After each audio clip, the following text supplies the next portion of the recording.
ഹരി ഓം തത്സത്. എല്ലാവർക്കും നമസ്കാരം. എന്താണ് സമാധി?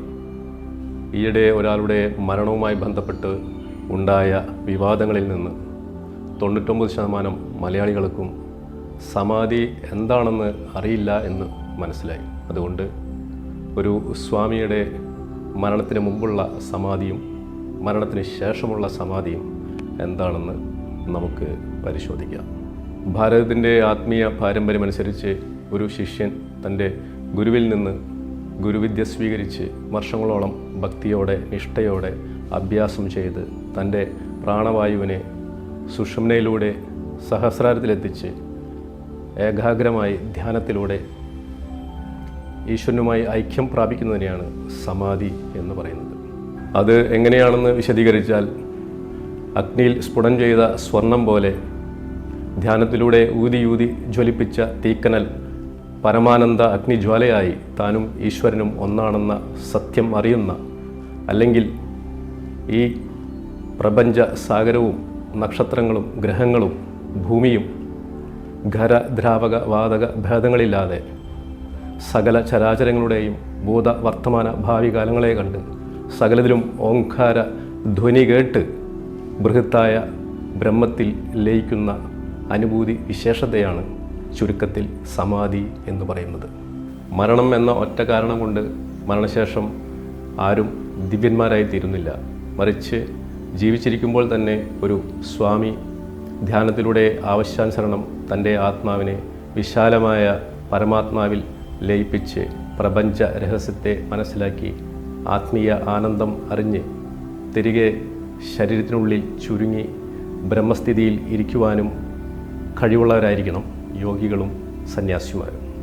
അപ്രകാരം ഒരു സന്യാസി തൻ്റെ മരണം ആസന്നമാകുമ്പോൾ തൻ്റെ ശിഷ്യരെ അടുത്ത് വിളിച്ച് പത്മാസനത്തിൽ ഇരുന്ന് ശരീരത്തിലെ ഇന്ദ്രിയങ്ങളുടെ കവാടങ്ങളായ 9 ദ്വാരങ്ങളെ യോഗവിദ്യയാൽ ബന്ധനം ചെയ്ത് സുഷുമ്നയിലെ ബ്രഹ്മനാഡി വഴി പ്രാണനെ ഭ്രൂമധ്യത്തിലെത്തിച്ച് ബ്രഹ്മമന്ത്രമായ പ്രണവം ഭ്രൂമധ്യത്തിലൂടെ ജപിച്ചുകൊണ്ട് ജീവനെ പരബ്രഹ്മത്തിൽ ലയിപ്പിക്കുന്നതിനെയാണ് ആ സന്യാസിയുടെ മഹാസമാധി എന്ന് പറയുന്നത്.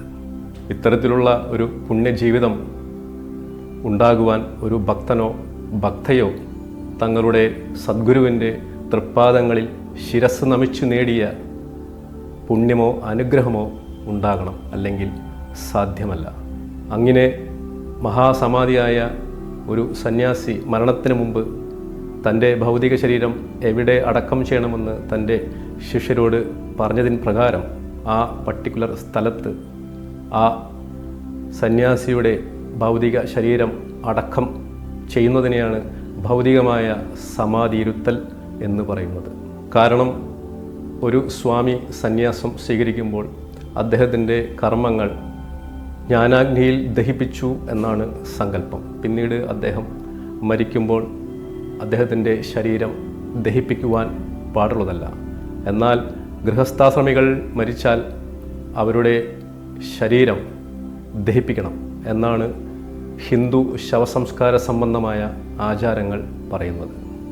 യോഗികളുടെയും സിദ്ധന്മാരുടെയും സന്യാസിമാരുടെയും സമാധി സ്ഥലങ്ങൾ വളരെ പവർഫുള്ളായിട്ടുള്ള സ്പിരിച്വൽ സെൻറ്റേഴ്സാണ്.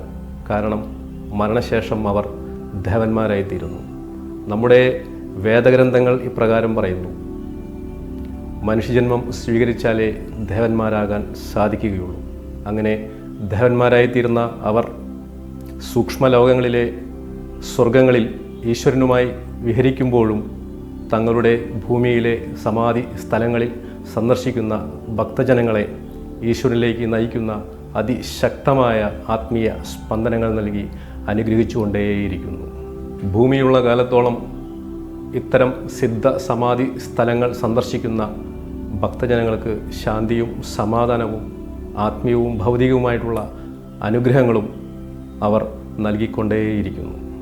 ക്രിയായോഗ ധ്യാനത്തിലൂടെ മാത്രമേ വേഗത്തിൽ ഇത്തരത്തിലുള്ള ആത്മീയമായ അത്ഭുതകരമായ അനുഭവങ്ങൾ ഉണ്ടാവുകയുള്ളൂ. ക്രിയായോഗ ഒരു ഗുരുവിൽ നിന്ന് നേരിട്ട് പഠിക്കേണ്ട മഹായോഗവിദ്യയാണ്. ക്രിയായോഗയെക്കുറിച്ച് കൂടുതൽ അറിയുവാൻ ഇതിൽ കാണുന്ന നമ്പറിൽ ബന്ധപ്പെട്ടാൽ മതിയാകും. ഓം ആനന്ദോഹം ആനന്ദോഹം ആനന്ദോഹം ആനന്ദോഹം. ഹരി ഓം തത്സത്.